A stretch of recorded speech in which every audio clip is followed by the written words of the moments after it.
Senator Ted Cruz introduces a bill to fund the wall and put term limits on Congress.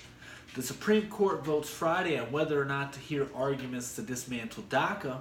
Lastly, we have fat pride, now we have thin privilege. This is A Better World, and I'm your host, Luis Acevedo. So, last week, Senator Ted Cruz and Representative Francis Roney introduced a constitutional amendment that would limit the House of Representatives to 3 terms and senators to 2. The bill has been co-sponsored by Senator Mike Lee and Senator Marco Rubio. It's important to note that this wouldn't be the first time the Constitution has been amended to implement term limits. In 1947, Congress introduced the 22nd Amendment that capped the presidency at 2 terms in response to FDR's winnings of 4 elections as president. And this appears to be something the American people can agree on despite the division in our country's current politics. In a 2013 Gallup survey, it showed 75% of Americans would vote in favor of a congressional term limit. And in 2016, a Rasmussen survey showed that 74% of Americans are in favor of congressional term limits as well. Now, this amendment has a long way to go, being that 2/3 of the House and Senate must approve it, and then it must be ratified by 38 state legislators. To me, this seems like a great idea. However, there's a debate to be had. For instance, some people would argue that it is unnecessary for term limits on members of Congress, being that we have routine elections that can unseat the most veteran incumbents. While this is true, there are examples like newly elected Congresswoman Alexandria Ocasio-Cortez, who pulled off a huge upset by unseating Joe Corley, who was a member of Congress for 10 years. We have to realize that this is the anomaly. Most of the time, incumbents win. And that has a lot to do with name recognition. And name recognition is the most crucial ingredient to a politician's success. On top of that, the incumbent has full support, typically speaking, from their party and a much larger war chest to fund their re-election bid. And this ends up being one of the reasons Americans feel disenfranchised by their own so-called representatives. Because politicians only need to say good things to be elected and then tote the party line to ensure their re-election.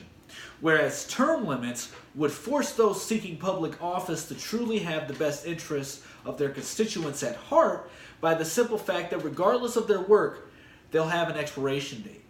It will also help reduce the power lobbyists have over politicians by creating a constant transition of power.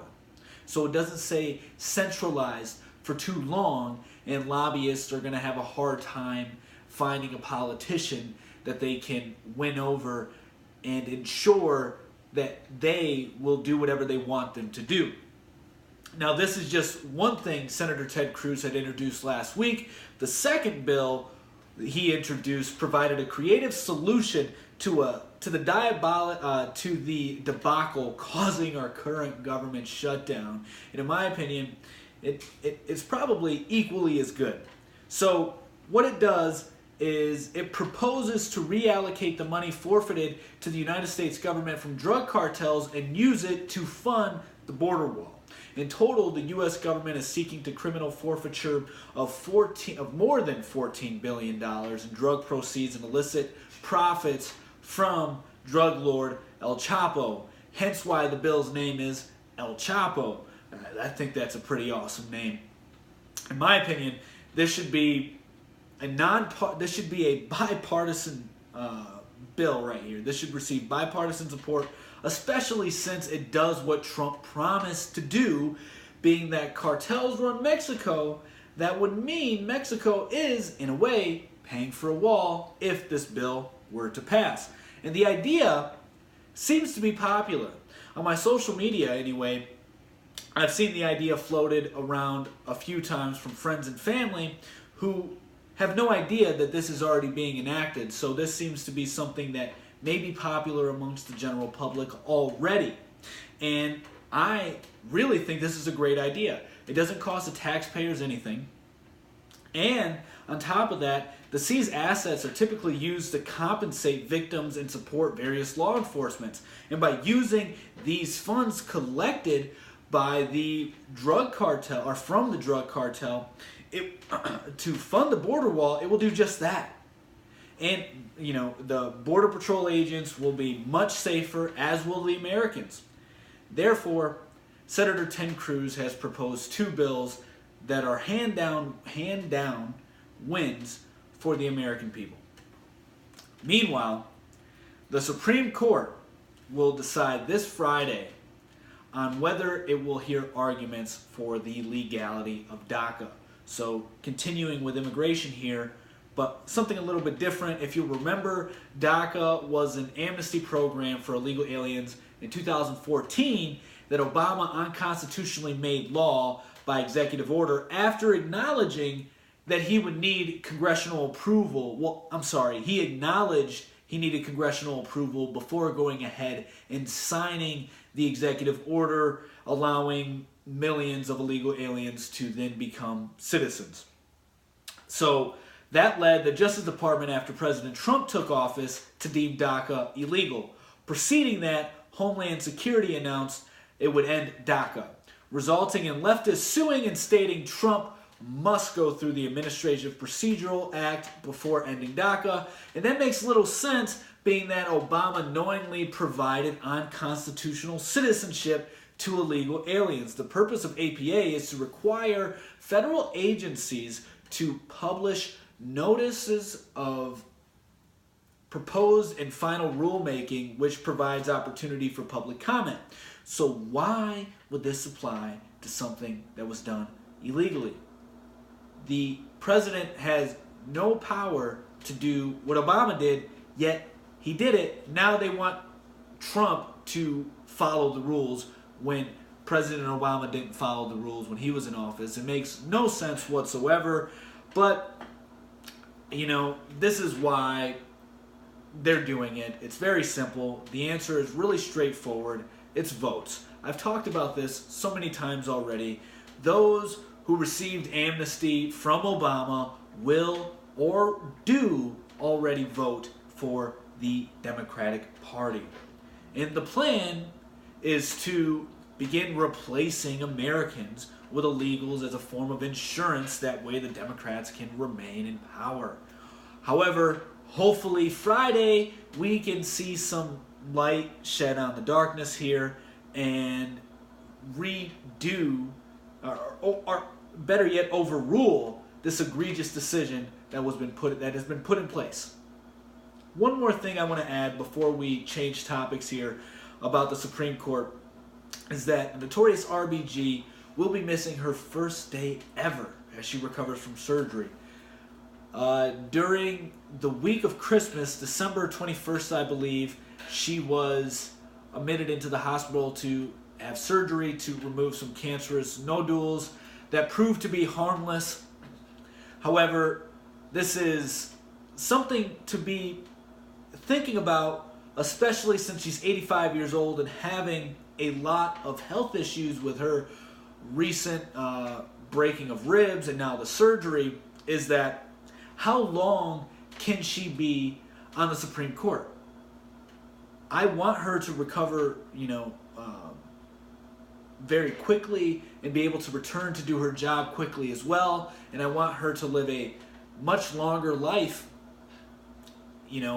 But the thing is, how much longer is she going to be able to serve? She said that she wouldn't retire until Trump's tenure in office was completed. That doesn't seem like that will come to fruition, though. With all her health issues and her being 85 years old, that's just something that makes you wonder.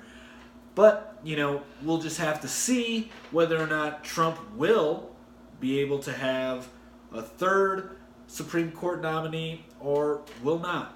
Only time will tell. I guess we'll find out.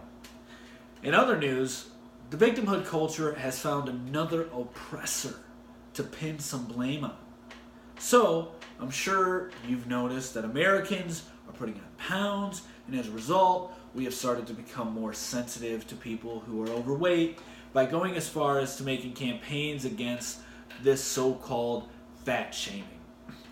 Well, now those who feel victimized by society due to their inability to eat right and exercise have a new group to harass. Those who have thin privilege. You heard that right. Yes. In case you didn't know, we've reached a new level in wokeness and realized that people who have fast metabolisms and are able to go into stores and not worry about finding their size are in fact privileged, and that privilege is categorized as thin privilege. And this isn't something new either. This is actually something that's been discovered for quite some time now by positive food bloggers, I believe is body bloggers. I'm sorry, positive body bloggers.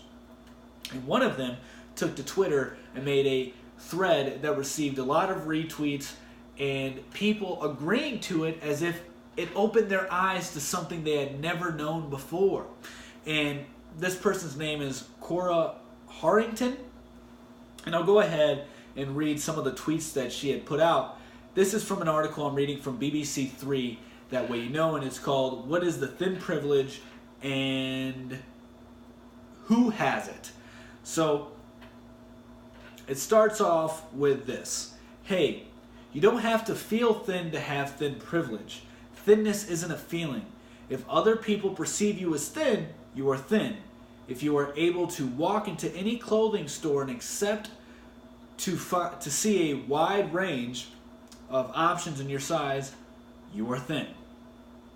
She continues, my job involves looking at photos of models who are much thinner than me, so I rarely feel thin. She puts feel in quotation marks, but I can walk into almost any clothing store and expect, without even thinking about it, to buy something in my size. That is thin privilege. It continues, no one looks at a photo of me online and tells me I need to lose weight, or sees me out eating a cookie or an ice cream cone and sneers at me in disgust. No one groans or rolls their eyes when they have to sit next to me on a plane or a bus. In fact, no one comments on my body at all. The ability to move through life without people insisting you need to be a smaller size, if you don't think about it, it's privilege. If you don't have to think about it, it's privilege. Okay, there's a lot to unpack here. The first thing I want to touch on is when she says you don't have to feel thin to have thin privilege. Fair enough, I get that. That makes sense because, like she's describing, she seems to be a fairly fit individual. And she said after looking at some models, she doesn't feel thin. I just have to add, when did we stop teaching people to stop comparing themselves to others? Because that's exactly what's going on right now. You're just comparing yourself to somebody else, and when it comes to beauty or when it comes to thinness, so to speak, it's kind of unimportant to compare yourself. You can lose weight on your own accord. Yes, some people have faster metabolisms, and it makes it easier for them to stay at a relatively healthy weight, right? And some people have an easier time going into convenience stores and looking for clothes. And the people that do have an easier time looking for clothes and finding those in their size are, generally speaking, the average American can go into any store without any issue and find clothes within their range. If you cannot find clothes and they have to be specially ordered, you are, by definition, the anomaly. That isn't the norm. And we shouldn't be allowing those people who are overweight to self-indulge and say that they're beautiful just the way they are, which that may be the case to some. Beauty's subjective. You can make that argument for sure. However, it's important that we do not provide a false sense of we shouldn't provide the illusion it is healthy to be overweight and it's okay to be overweight. If you're overweight, you can do something about it. You can eat better. You can get more self-control. These are just two components right there. It may be harder for some people, but it doesn't mean you shouldn't realize your current weight is unhealthy and could lessen your life. Hell, I'm not in the greatest shape. Right now, I'm heavier than I've ever been in my life. And I realize there are things that I could be doing better to get back down to the size I want to be and the size that I once was. And it's easy to get overweight. It's extremely easy, and it's very hard to lose weight. But we need to stop. We really need to stop encouraging self-indulgence and start promoting self-improvement. That's what needs to happen. And that's just obviously my opinion. You know, maybe it's unpopular. Maybe it's insensitive to some, although I think it is the reality. And the truth isn't always comforting. The truth can be something that hurts you. And I was taught as a young kid that if you truly love somebody, and if you truly love someone in general, you will tell them the truth regardless of how bad it may hurt them. And that's because it's better to just speak reality and get it out there and work on a way to improve it or at least minimally address the issue. That way you can then start improving it at incremental steps. So we really need to stop doing this. We have to realize that responsibility is the most important thing that we can accept. And self-responsibility should be number one. So let's eliminate all these privileges and realize you can do something about this in particular. Alright? This isn't like your white privilege where you're born into it. Thin privilege is even more stupid, in my opinion. Or equally as stupid, at least. So, I mean, it's a bunch of nonsense. Bottom line. Anyway, that's the news for today. I hope you all enjoyed it, and we will see you again tomorrow. Peace.